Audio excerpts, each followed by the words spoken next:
Welcome to the National Bar Association's 2020 Congressional Black Caucus Foundation's annual Legislative Conference Advocacy Award reception and fireside chat. Please welcome National Bar President C.K. Hoffler. Thank you, President Hoffler, for that amazing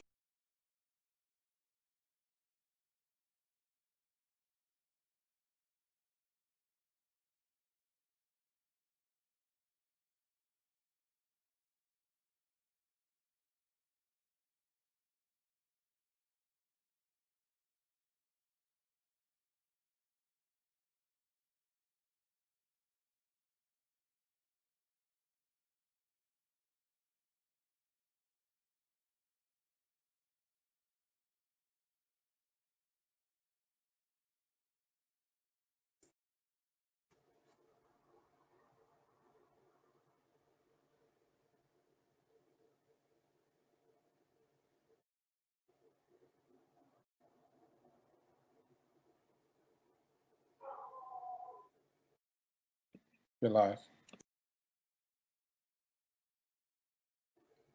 Good evening, National Bar Association. My name is C.K. Hoffler, and I'm so honored to serve as your president. The National Bar Association is a proud supporter and has always been a proud supporter of the Congressional Black Caucus Foundation's annual legislative conference, which is being held virtually this year because of COVID.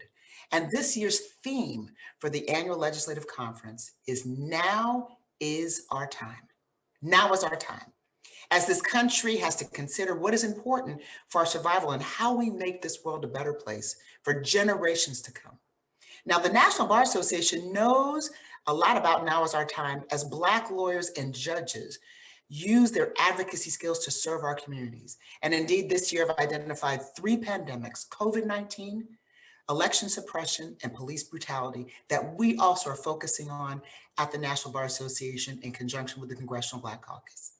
Tonight, we are grateful to be joined by the esteemed and extraordinary U.S. Congressman, Bobby Scott. He's going to join me in a fireside chat to discuss the art of advocacy in 2020. What does it look like? Additionally, we're going to hear from numerous Congressional Black Caucus members throughout our program who will detail what advocacy means to them. We are so excited. And then we're absolutely honored tonight as the National Bar Association to be honoring 4 amazing individuals who continue to break down barriers every single day in their advocacy space. I'm excited for our program and I'm excited to get started. But before we start, I have to thank Lakila Stemmons and Cheryl Lynn Stanberry, who are co-chairs of our legislative committee, for putting this together and working with Akua Kapak. Let it roll. Let's start. Thank you, President Hoffler, for that amazing welcome. Tonight, we have some very important guests who want to share with you the importance of your advocacy as Black lawyers. 2020 has been a difficult year, full of unexpected challenges and eye-opening experiences, revealing imperfections in our body politic and racial disparities in our communities, our nation, and all across the world. We're trying to stay safe during the coronavirus pandemic, which has killed hundreds of thousands of people, infected millions, and devastated our economy. There's no other way to say it. This year has been hard on all of us. Despite the COVID-19 pandemic, people of all demographics have raised their voices and put their bodies on the line to demand justice on issues as varied as police reform, healthcare reform, education, and much more. As our colleague John Lewis often said, when you see something that's not right, not fair, not just, you have to speak up. You have to say something. You have to do something. If ever there was a time when advocacy was needed, it is now. Lawyers are trained advocates. Because of the breadth of this moment, the skills and talents of lawyers as advocates is needed, not just as tools to make a living, but as tools to make a difference, a positive difference in this world. We desperately need social justice. We need economic justice, opportunity justice, healthcare justice, to make the American dream affordable and accessible to all.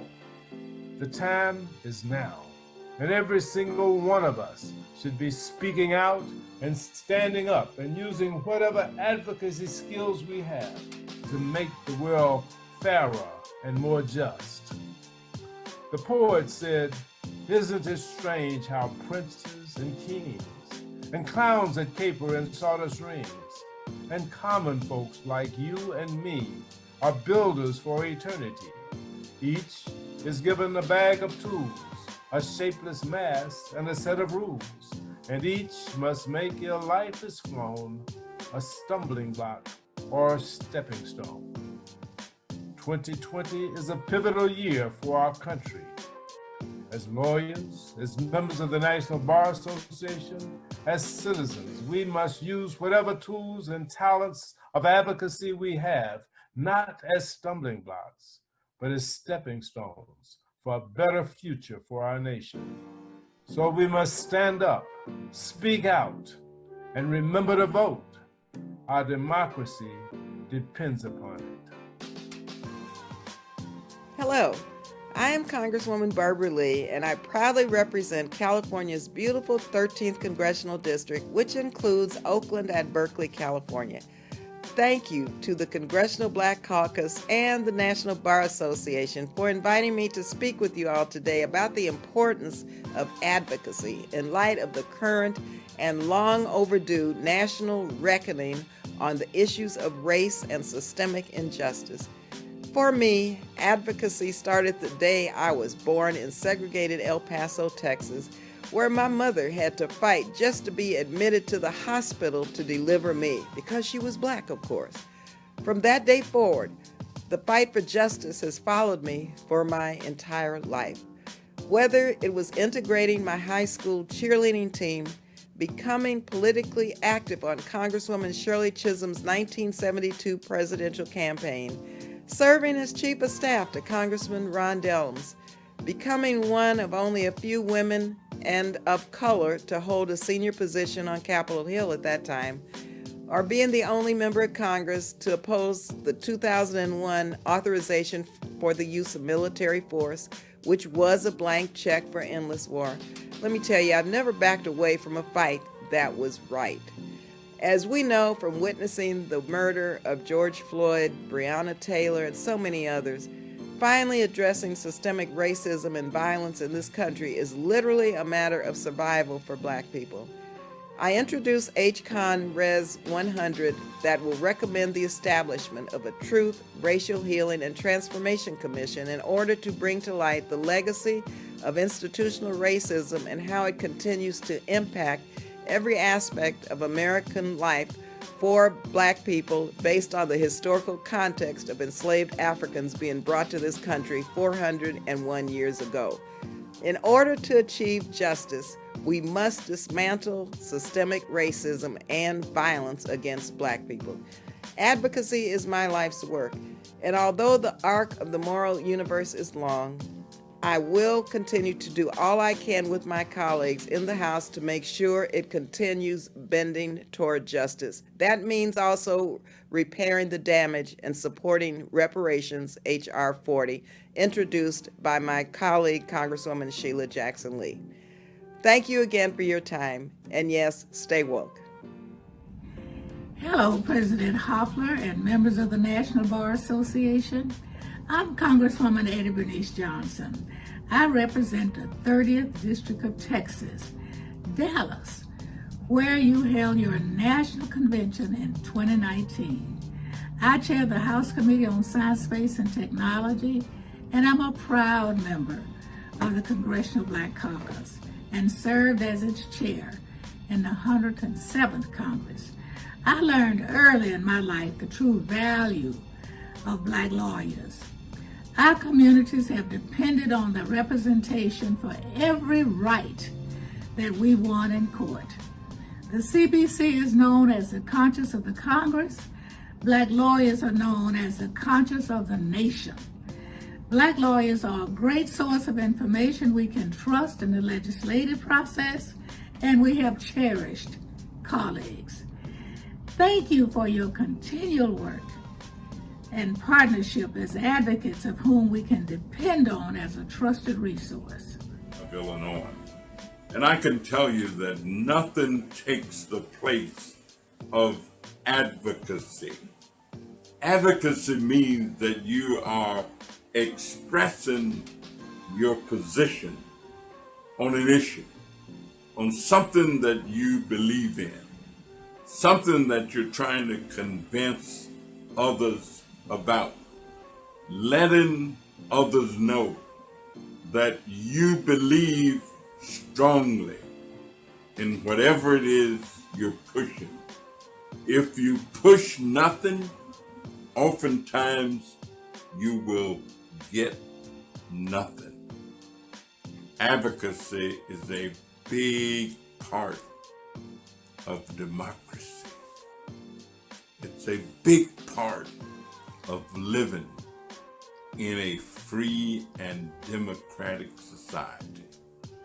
If the mind can conceive it, if you believe it, then you need to share it with others with the idea that you might convince them to believe it also. Advocate for what you believe. Few, if any, notable or systemic changes have taken place without the force of pressure. This is why advocacy has been and will continue to be critically necessary in a democratic society. 2020 has been a particularly challenging year on so many levels. In 2020, we are confronted with the challenges of COVID amid a contentious election year and also the census count, which has long-lasting implications on communities, particularly minority communities, African American communities, and rural communities all across our country. We are facing a health crisis, an economic crisis, a social justice crisis, and we have seen a surge of advocacy rise up. We have seen advocacy calling for health care protections and equal access to quality services. We have calls for economic protections for some of our most vulnerable communities who are too often required to choose between their health and safety and keeping a roof over their heads and food on the table. We have seen Confederate monuments removed all across the country, not to rewrite history, but to redefine who and what we honor in American history. We have seen outrage, demands for accountability, and calls for change concerning police brutality against African American citizens. Certainly, strong advocacy has taken center stage in 2020. However, history has shown us that those who demand change will often be met with strong opposition, and we must be prepared to endure opposition in the battle for justice and equality. To inspire and encourage our continued advocacy, we must remember the stories of the past. We must remember the Greensboro Four of 1960 and the Freedom Riders of 61 who fought against segregation in the Deep South. Remember the long-awaited passage of the Civil Rights Act of 1964. We must remember Bloody Sunday, the 1965 march from Selma to Montgomery, and the passage of the historic Voting Rights Act of 1965, legislation that remains under attack even today. We must remember, my friends, change does not happen overnight, and we must not get weary in our well-doing. My good friend and colleague, civil rights icon John Lewis, once said, "Do not get lost in a sea of despair. Be hopeful," John Lewis said. Be hopeful. Be optimistic. Our struggle is not the struggle of a day, a week, a month, or a year. It is the struggle of a lifetime. Never, ever be afraid to make some noise and get in good trouble, necessary trouble. End of quote. That was a quote from my dear departed friend, John Lewis. Without question, we are facing an uphill battle as we continue to advocate for fairness, justice, and equality. As we continue to face opposition, we can be fueled by the stories of the past and move forward fearlessly towards good trouble for a good cause. And so I'm encouraged. I'm encouraged by what I have seen in my lifetime. I've seen how of how powerful the will and the voice of the people can be when change becomes an undeniable necessity. Just this year, 2020, I've seen police officer arrests and calls for accountability in the case of George Floyd and other accounts of police misconduct. I've seen large companies and organizations change policies and implement diversity initiatives, many for the first time in their history. Oh yes, I've seen Black Lives Matter painted on the street in front of the White House. Black Lives Matter is seen in sports arenas and displayed on the shirts and jerseys of some of the most influential players, coaches, and staff in the NBA. I've heard collective voices of all races cry out together. Black Lives Matter in the streets all over the world. Advocacy can take many forms and can be expressed in many, many ways. And whether you have a microphone and a stand or a paintbrush in your hand, let your voice be heard. Let your demand for justice and equality be known. It has certainly been a long time, but I truly believe if we keep pushing, if we could keep fighting NBA, and if we keep working together, a change is going to come.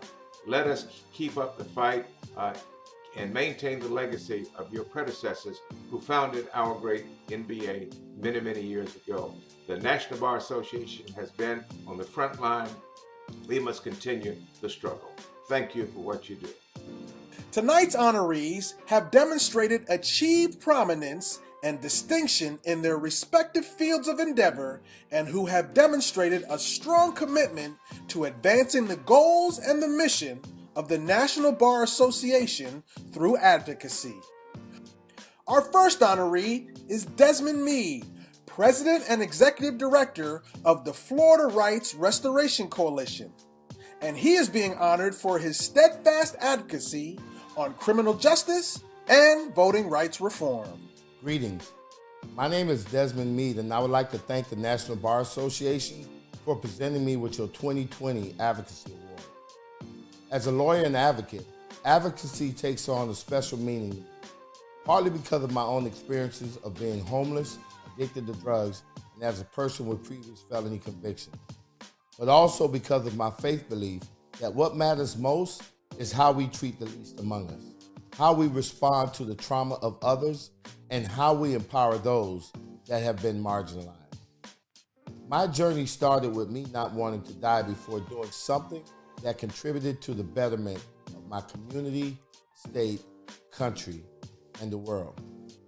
I didn't want to die without knowing that I had made an impact, that my time on earth was not wasted.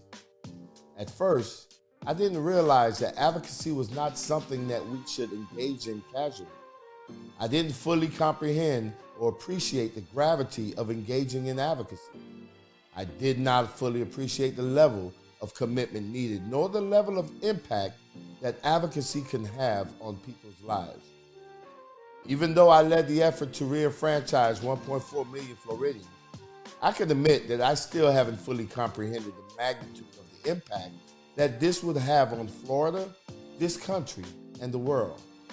But what I do understand is that if a commitment to advocacy can take a homeless drug addict from the railroad tracks to being one of Time Magazine's 100 most influential people in the world, then each of you looking on or hearing my voice right now have the potential to transform our society right now. I understand that the collective impact of even just a few of you would be limitless. Through advocacy, each of you can help our communities and country emerge out of the ashes of despair, uncertainty, and strife of this moment like a phoenix with a renewed sense of hope, clarity, and accord.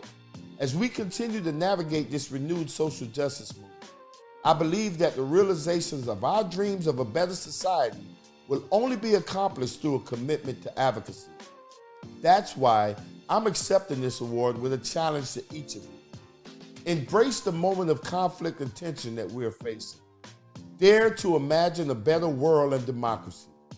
Have the audacity to believe that you can make a difference and be courageous enough to make your dreams a reality. My name is Desmond Meade, and I am proud to be your 2020 Advocacy Award recipient. Our second honoree is Lee Chapman, Director of the Voting Rights Program at the Leadership Conference on Civil and Human Rights, and she is being honored for her steadfast advocacy on voting rights. Greetings. My name is Lee Chapman, and I would like to thank the National Bar Association for presenting me with your 2020 Advocacy Award. This award means so much to me because I served as the National Bar Association Chair of the Young Lawyers Division between 2015 and 2016. As a voting rights lawyer, advocate, and the director of the Voting Rights Program at the Leadership Conference on Civil and Human Rights, advocacy means that we will continue to fight at the federal, state, and local levels until every eligible voter can cast a ballot free from discrimination. We should not be living in a society where people are kicked off the voting rolls or have to stand in hour-long lines just to have their voice heard. As we continue to navigate the new social justice movement, I challenge you to take up the charge that the late Congressman John Lewis left with us. As Congressman Lewis said, "The vote is the most powerful nonviolent tool we have in a democratic society, and we must use it. In order for us to see the change we want to see in our judiciary or in the issues that we have all been advocating for, like affordable health care, education, or ending police brutality, we must vote." My name is Lee Chapman, and I'm proud to be your 2020 Advocacy Award recipient. As we enter into the 7th month of a global pandemic, under the backdrop of a racial awakening and the attack on our democracy, now more than ever, the voices of Black lawyers should be a trusted resource and the clarion call for justice. Please welcome back President C.K. Hofeller as she joins NBA member and U.S. Congressman Bobby Scott to discuss the importance of advocacy in this new social justice movement and the role of Black lawyers in generations to come.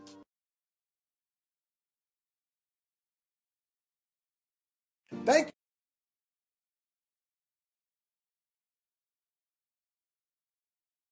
Is absolutely honored to be joined by Congressman Robert Bobby Scott, who represents the 3rd District of Virginia. He's a proud member of the National Bar Association, and he continues to blaze the advocacy trail for us. He served in the U.S. House of Representatives since 1993 and has had the distinction of being the first African-American elected to Congress from the Commonwealth of Virginia since Reconstruction. Indeed, Congressman Scott is currently serving as chairman of the Committee on Education and Labor, in which he advances an agenda that improves equality in education, frees students from the burdens of student loan debt, protects and expands access to affordable health, and he ensures that workers have a safe place to work, a safe workplace, so they can earn a living wage, free from discrimination, and guarantees seniors as well, so that they can have a dignified retirement. He's known throughout the state of Virginia, and in fact, throughout the country, as an extraordinary advocate. I first met him actually because my late father-in-law, Dr. Oswald Hofeller, and Bobby Scott's father were colleagues in medicine and very good friends. So I met him probably 3 decades ago. So tonight, Congressman Bobby Scott joins us to discuss the art of advocacy in 2020. So National Bar Association, please give a warm and magnificent welcome to our Congressman Bobby Scott. Thank you, CK. Good evening, Congressman Scott. Good evening. I've talked about the fact that we've known each other probably for a long time, and you certainly have had an illustrious career in law, politics, and advocacy. So tell us a little bit about your journey, Congressman. Well, I started in politics in 1977 when I ran for the House of Delegates, got elected, and served 5 years in the State House and 10 years in the State Senate before I got elected to Congress in 1992, started serving in 1993. My focus has always been the same, really 3 issues, education, criminal justice, and criminal justice, education, and making sure that we have a safe workplace. It's been tough. Healthcare is a major issue right now. It's going to be even more of an issue in a few days. Right after the election, the Supreme Court is going to determine whether or not healthcare will continue. That's why we keep advocating on the importance of the Supreme Court. They're going to decide whether or not people with pre-existing conditions will have health insurance. But those three issues, healthcare, criminal justice, and education, have been pretty much the issues I've been working on. And they're important issues because as you talk about things like wealth inequality, and everybody knows there's huge disparities in wealth, white and African American. When we can complain, we can do studies to show where it comes from, or we can do something about it. And most of the things we can do about it come through the Education and Labor Committee, as you indicated, that I chair. The first thing we've done already is in the House is pass the minimum wage bill, $15 an hour, about gradually raised to $15 an hour. As you raise the minimum wage, you help those at the bottom and you reduce the wage gap. Another thing you can do is recognize that the best jobs go to those with the best education. You've got to do K through 12. And one of the things we're recognizing is that in violation of the principle in Brown v. Board of Education, separate but equal should have no place in the area of education. But regrettably, the public schools today, they found, are as segregated today as they were in the 1960s. And so, you don't have to do a lot of speculation. You can do studies that show that the black schools are not as well funded. $32 billion nationally to bring them up to par. They don't have access to the same quality teachers, the quality resources, the quality courses, and so they're being denied an equal opportunity to an education. We've got to deal with segregation. We passed 2 bills within the last few days to make it easier for schools to integrate or to give the localities more power in bringing lawsuits under Title VI. Though in education, you need higher education. The committee has reported legislation to make college much more affordable. You're not going to get very far in life unless you have access to some higher education. So those are 2 things you can do. Another is make it easier to form a union. Union members make significantly more than non-union members. And there's no pay gap within a union. Everybody gets equal pay for equal work. There's no pay disparity. So those are 3 things you can do. You also want to enforce discrimination laws. You don't want your wages undermined by discrimination. And so we passed several bills to fight discrimination. And finally, this is not in our jurisdiction, but one we need to work on, and that's housing opportunities. The history is coming out about what the federal government had to do with the home ownership disparity. Approved and allowed redlining to go on. In other ways, the GI Bill, black GIs were unable to get loans, white GIs were able to get loans. Most middle-class families have a substantial portion of their wealth in the equity in their home. And if you don't own a home, you don't have any equity in their home. We need to make sure that we have programs to make it possible for African Americans to own homes at the same rate as everybody else. Those opportunities have been denied, and that is a major part of the wealth gap. And so we can talk about studying it, we can talk about complaining about it, we can study about how we got here, but my job has been to see what we can do about it. Now, the advocacy part is you can see what can be done in the House. Minimum wage is passed, the PRO Act, making it easier for women to union, passed, discrimination laws, passed.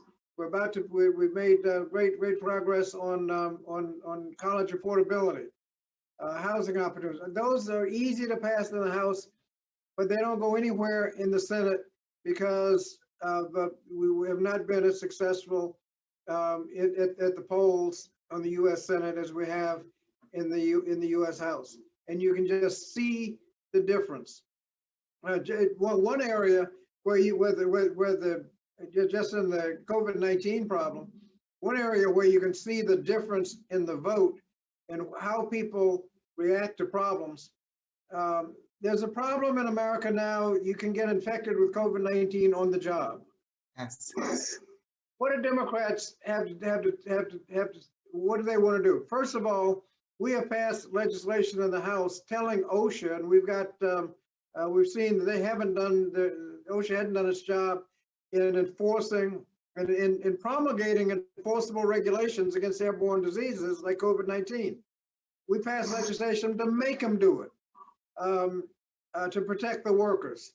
If you protect the workers, you protect the residents in the nursing homes. If you protect the workers, you protect the students in school. You got to protect the workers. You got to have more testing. Absolutely. If you don't have testing, you don't know what's going on, and you're going to have an outbreak, and it's all through your plant before you know what's going on. You got to have testing.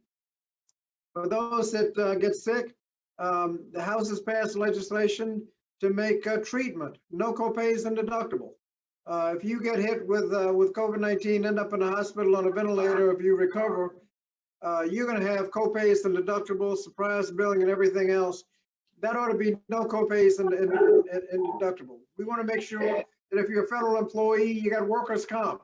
On and on and on, we make sure that healthcare is available, paid leave, heroes pay.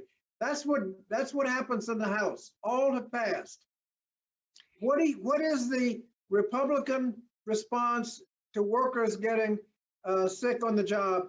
What do they offer? And Congressman, that's an excellent question. Let me tell you, they offer less than nothing. They want to water down all the OSHA, and they want immunity that lawyers know will endanger workers because you remove the incentive for people to be careful when they're not responsible for their actions. This is where advocacy comes in. Well, Congressman, and you do a phenomenal job at that advocacy. And I wanted to, because we're talking to these young lawyers who are listening today. We know over the past several months, there have been generations that united across the country regarding the murders of George Floyd, Breonna Taylor, Ahmaud Arbery, and many more. And in fact, today, we had sort of a devastating news about the fact that the Attorney General is not going to indict. There's not going to be an indictment of those we feel are most culpable in killing Breonna Taylor. So when we look at this, Congressman, how do you think today's movement compares to the civil rights movement that many of us were engaged in when we were much younger? Are there any similarities that you wish to highlight? Well, first of all, on the indictment of police officers, one of the insulting things that I've always looked at the decision to indict or not to indict. They use the term justified. It's either justified or criminal. Lawyers recognize that there's a whole lot of room between justified and criminal. It could be an honest mistake. It could be avoidable. It could have been, if you had better training, it was preventable. It could be negligent but not criminal. Negligence isn't a crime. It could be negligence but not criminal. I mean, there are a lot of things between, and they ought to say so, that this was a mistake, it shouldn't have happened, and it won't happen again, but it's not a crime. Lawyers would recognize, now the public might not recognize, but the public ought to recognize that although it wasn't technically a crime in their view, I think it was, but Breonna Taylor was shot and killed. She was shot and killed. The question, everybody shot and killed is not a crime. Absolutely. And that's what they, I think it was a crime. I think they were so reckless that it crossed the line in crime. But if it was wrong, it can be wrong and not a crime. And I think they recognized it was wrong and not a crime because they paid a $12 million settlement. Absolutely. You don't. That absolutely. No, absolutely. And that is significant. And one of the things that was really great about the settlement, and by the way, as you know, our vice president of the National Bar, Lanita Baker, is lead counsel for Breonna Taylor's family, and we salute her and we support her. We know today was disappointing, but we have to not lose focus on the fact there was a settlement, And there's been policing reform, some of the As similar part of reform. the settlement, which is unusual, that they would take, they probably could have gotten more money if they hadn't insisted on that. But they insisted on policing reform being part of the settlement. But the fact that the city was willing to pay $12 million tells you they know they were wrong. But lawyers recognize that there is a difference between whether it was wrong or not and whether it was a crime. But people around the country, as you started the question, people around the country have been protesting. And the question about whether or not it is consistent with the civil rights era will take place on election day, because we will see whether or not all this energy is just energy that dissipates without doing anything, or whether we focus on making a change at the polls. John Lewis was always focused on voting. He recognized, and the Selma, the Edis Pettus Bridge, after that, they passed the Voting Rights Act. They were focused on voting, because so long as you have an ineffective vote and the wrong people get elected, you're going to have a problem. As long as you have an effective vote and you can put people in and take people out, you have a much better chance in making your advocacy mean something. We saw the meaning of advocacy in Richmond, Virginia. For years, you'd have thousands of people every year go up and talk about gun control. Nothing. You had a Republican majority, nothing. You couldn't get a bill out of subcommittee. All of a sudden, the Democrats took over. And you had gun advocates out there with their guns taking over Capitol Hill, and the bills passed anyway. Elections have consequences. And so we need to make sure that we are focusing all of this energy on the elections. And if the elections go the way they should go, according to the polls, we will see that we have a very parallel track on civil rights, because the civil rights demonstrations led right to the polls. We have an opportunity in the November election to make a difference. And Congressman, you said it best, and that's why the National Bar is dispatching over 7,000 lawyers to help in our election protection effort, because we understand that there are many forms of advocacy, but the best form of advocacy when facing an election where the right to vote is being challenged. The right to vote, we need to protect the right to vote, is to ensure that our communities are educated and that the Black lawyers play a leadership role in ensuring that people's right to vote is protected. Indeed, the late Congressman John Lewis issued that as our clarion call to us as well on March of this year. So in closing, Congressman, we have young lawyers who look up to you, and all of us look up to you. What would you like us to know, the young lawyers in particular, about advocacy in this season, more than you've just said? Well, the first thing is that you can't overemphasize the fact that you have to focus on the vote. Elections have consequences. The Supreme Court spectacle that we're dealing with now is a consequence of the last election. We need to make sure that we take advantage of this election to make sure that the consequences going forward are as good as possible. This Supreme Court spectacle, where they have set a principle that you don't fill a vacancy in the last year of a term, and then turn around when the shoe's on the other foot and fill the vacancy, is so notoriously hypocritical. And the shocking thing is, they don't seem the least bit embarrassed about the hypocrisy. School children will recognize if you did it that way before, this way, you ought to do it the same way.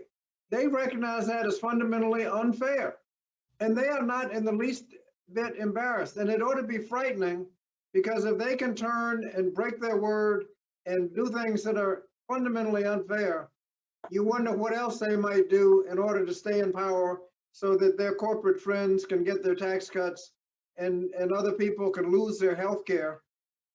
You just ought to be afraid of what they might do. We need to make sure that people come out and it is not close, so they can steal the election. But it's all about making sure that the right people are elected, and all this energy needs to be channeled into the voting booth. Well, ladies and gentlemen of the National Bar, we heard it from our own magnificent Congressman Scott. We have to channel our energy into the vote and make sure people go out to vote. We thank you so much, Congressman Bobby Scott, for your time and for blessing us with your pearls of wisdom and your views on advocacy. Thank you again.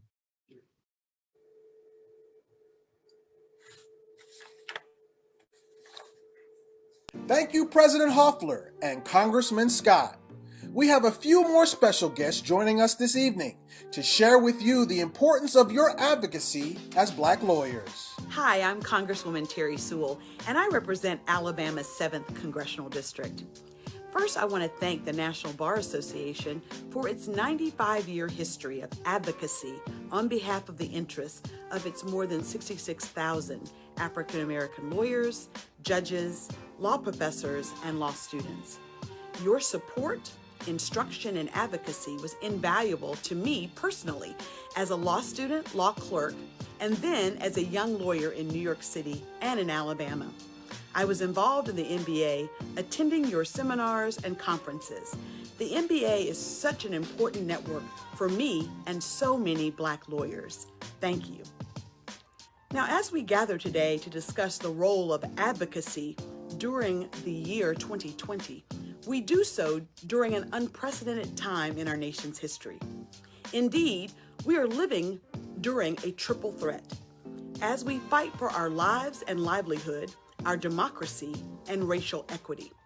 We're in the middle of a global pandemic that is disproportionately affecting African Americans. The coronavirus has led to an economic crisis where African American unemployment is double that of whites, threatening our very livelihoods. And with voter suppression and efforts to undermine the United States postal system threatening our democracy, all of this in the midst of a racial reckoning. With the death of George Floyd, Breonna Taylor, Ahmaud Arbery, we have seen righteous protests in our streets that cry out, all lives can't matter until Black lives matter. We are truly at an inflection point in our democracy. People of all ages and races have taken to the streets to demand systemic changes in structures that perpetuate racism. Democracy is always messy, but it is through advocacy in the streets and advocacy in the halls of Congress and advocacy in the courts that this nation continues to march towards a more just, fair, and perfect union. It has been because of the advocacy and activism of ordinary citizens challenging our system to get extraordinary social change. I can bear witness to that fact since I have the great honor of representing Alabama's Civil Rights District. Birmingham, Montgomery, Tuscaloosa, and Selma, where ordinary Americans confronted the Alabama state troopers. They were bludgeoned on a bridge in my hometown of Selma to achieve extraordinary social change. Advocacy, to me, is the essence of protest and the necessary ingredient for change. And so now more than ever, we need advocacy. We need community activism and civic engagement. In the words of my late friend, colleague, and mentor, Congressman John Robert Lewis, if you see something not right, not just, not fair, we have a moral obligation to do something about it, to speak up and to speak out. In these unprecedented times, we need the advocacy of the National Bar Association, the Congressional Black Caucus, but especially the advocacy of every citizen, and it starts with voting. Our vote is our voice. Let's not be silenced during this election. Too much is at stake. Good evening, National Bar Association members. This is Congresswoman Frederica Wilson sending you greetings from Miami, Florida. 2020 has truly been an extraordinary year, but sadly, not in a good way. In addition to the COVID-19 pandemic that has upended everybody's lives, we have witnessed in living color the brutal murders of George Floyd, Ahmaud Arbery, and too many other Black men in our nation. For these and so many other reasons, It is imperative for leaders like us to stand up and advocate for our communities. I have devoted the past 30 years fighting for our black men and boys who for generations have been an endangered species simply because of the color of their skin. That is why I created the 5,000 Role Models of Excellence Project, a dropout prevention mentoring program that has sent thousands of boys to college. And it is why I fought for and passed legislation this summer to create a commission on the social status of black men and boys, which has been signed into law. We've all heard the saying that for whom much is given, much is expected, which today is truer than ever because there is too much suffering and too few resources in our communities. It is incumbent upon all of us, individually and collectively, to advocate for the people who are less fortunate than we are. If we don't, who will? Thank you so much for this opportunity. Hello, members of the National Bar Association. I'm Congressman Stephen Horsford, representing Nevada's 4th Congressional District. The decisions made by our government shape our surroundings and our experiences. For too long, the voices and perspectives of everyday people have been silenced, left behind, and forgotten. That is why advocacy is so important. To me, advocacy means ensuring that everyone is fully and equally represented by our government and able to participate in our democracy. Only then can the government meet its purpose of serving the people and enacting just laws. This requires a fair and accurate census, which I have been working hard to ensure fully includes historically undercounted communities. It also means fighting for those who need help. In a time where families across our country are facing multiple crises, Americans need meaningful, swift policies that make it easier, not harder, to put food on the table, access health care, and keep a roof over their heads. That is exactly what I'll continue to do in Congress. I want to end by thanking each and every member of the National Bar Association for your diligent work to protect people under the law. Thank you for everything you do. Hi, I'm Congresswoman Lucy McBath, and I represent Georgia's 6th Congressional District. And I want to give my sincerest appreciation to everyone here for your continued efforts during this pandemic, the care and commitment that I have seen from so many of you. Truly, I have been so proud to see families across Georgia standing up and really looking out for one another. And during this historic time, it is increasingly important that we continue to work together and listen to one another. We each take with us the experiences of our lives, of our communities, and of our families. And I believe that sharing these experiences shows the true humanity in the world. We live in a country that we all have the power to improve. So many families in our communities come from different backgrounds and different walks of life, but that rich history has always been woven into the fabric of our great American tapestry. And it's that sense of love and community that has been so effective right here in the 6th District. We must all do our part, though. We all have a role to play in transforming our aspirations into real effective change. So I want to encourage you and everyone to remain active and engaged participants in our community. We all have the power to be leaders, role models, and advocates, and it has never been more important to make your voices heard. I look forward to working with all of you on the issues that matter most to you and your families, and I want to thank you again. Thank you for having me, and God bless. Our third honoree this evening is Donald Cravens Jr. Vice President of Policy and External Affairs at Charter Communications. He is being honored for his advocacy, research, and commitment to enriching our communities through policy, education, and economic empowerment. Good evening, brothers and sisters. I'm Don Cravens Jr., and I'm so honored to be receiving the 2020 Advocacy Award. Let me first thank the leadership of the National Bar Association, President Hoffler, and the entire leadership team. Thanks so much for what you do. This has been a tough year, but thanks so much for continuing to keep the National Bar Association as strong as ever. I also want to thank the leadership of the Legislation Committee, Ms. Lakila Stemmons and Ms. Charlene Stanberry, my two dear friends, sisters in the movement, who are always advocating on behalf of the National Bar Association and especially on behalf of African Americans throughout the year.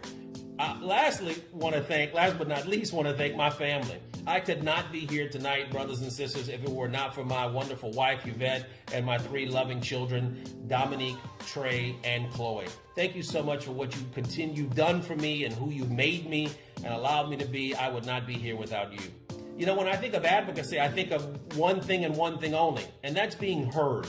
Many brothers and sisters are loud, but only a few advocates, the effective ones, are heard. And so I'm going to challenge all of us, especially for the remainder of 2020. Brothers and sisters, let's work on being heard.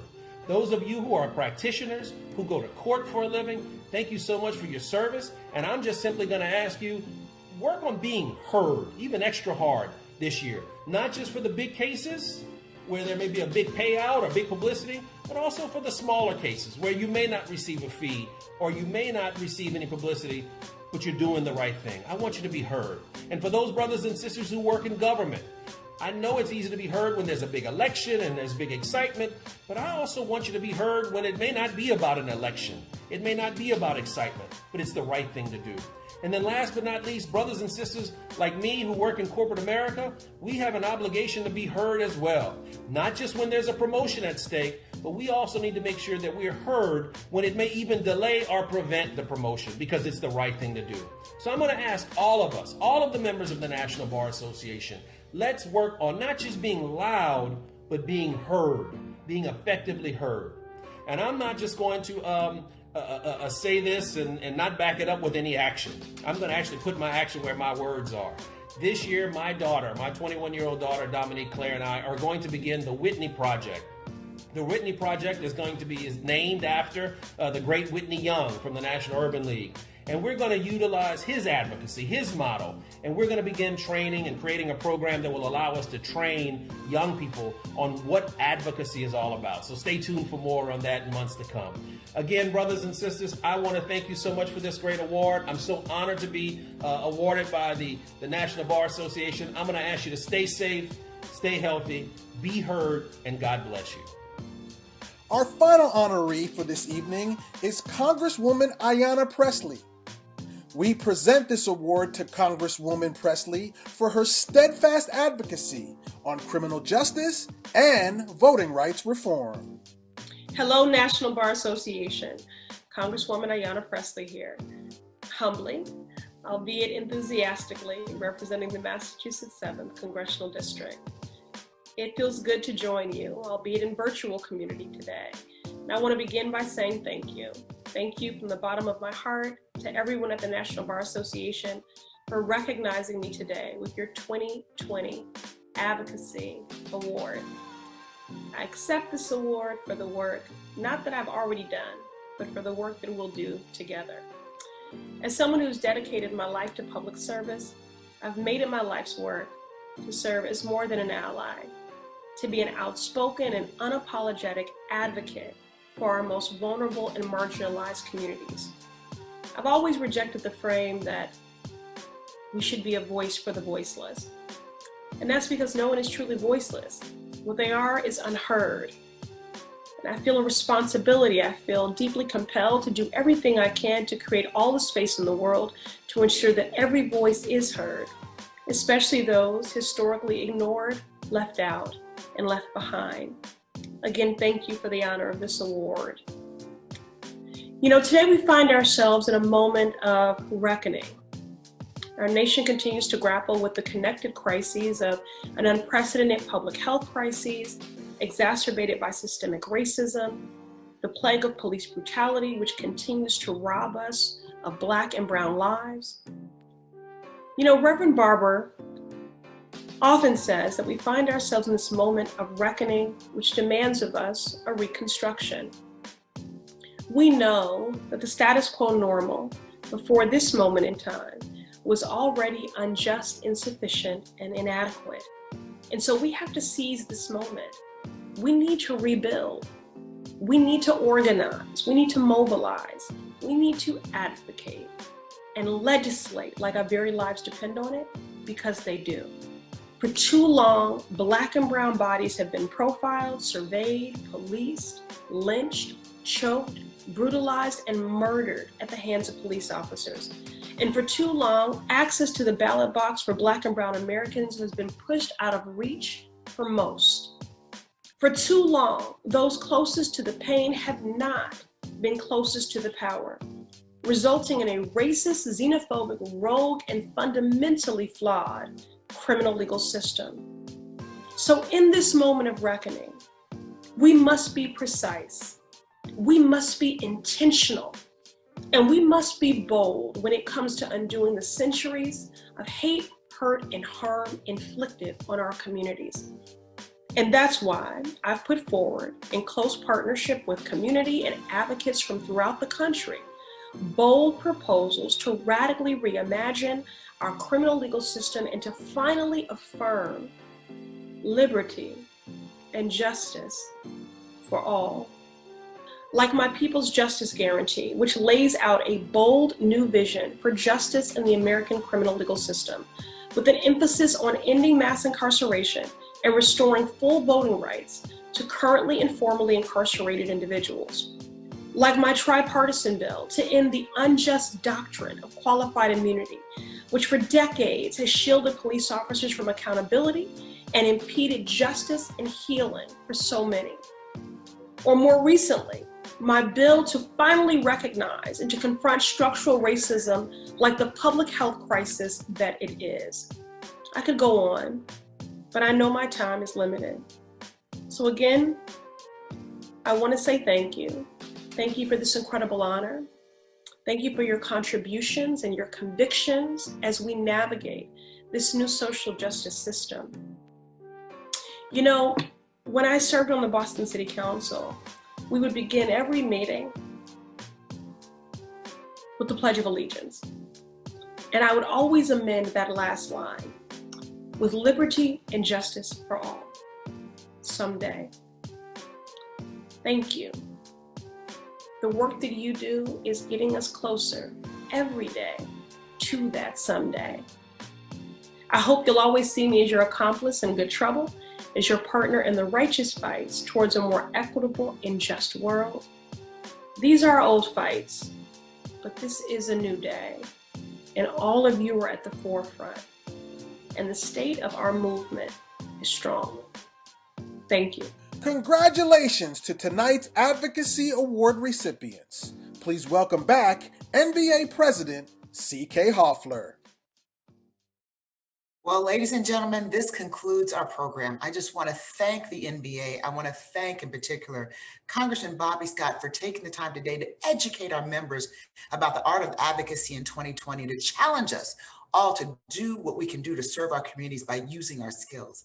I've got to also thank Congressman Ayanna Pressley and the other honorees, Don Cravens Jr., who's Vice President of Policy and External Affairs from Charter Communications, Lee Chapman, Director of Voting Rights Program, Leadership Conference on Civil and Human Rights, and Desmond Meade, who, by the way, is the National Bar Association's coalition partner with the Florida Rights Restoration Coalition. He's President and Executive Director in helping to restore the rights of those citizens in Florida. I want to thank you all so much for tuning in to the National Bar's annual CBC ALC weekend. We're during the annual legislative weekend of the Congressional Black Caucus Foundation, and the Fireside Chat with Congressman Bobby Scott, the Advocacy Awards program. And we ask that you join us on October 15th through the 17th at our Wiley Branton Virtual Symposium, where we will be handling and educating our members and our coalition partners on voting rights and election protection in 27 states. I want to thank all the members of Congress who spoke tonight and who gave us clarion calls. Members of Congress, Sanford Bishop, Eddie Bernice Johnson, Danny Davis, G.K. Butterfield, Terry Sewell, Frederica Wilson, Stephen Horsford, and Lucy McBeth. Thank you so much. We love you. And I'm going to leave you with a Portuguese expression. A luta continua, vitória es certa. The struggle continues and victory is certain. We have our clarion call. Have a great evening.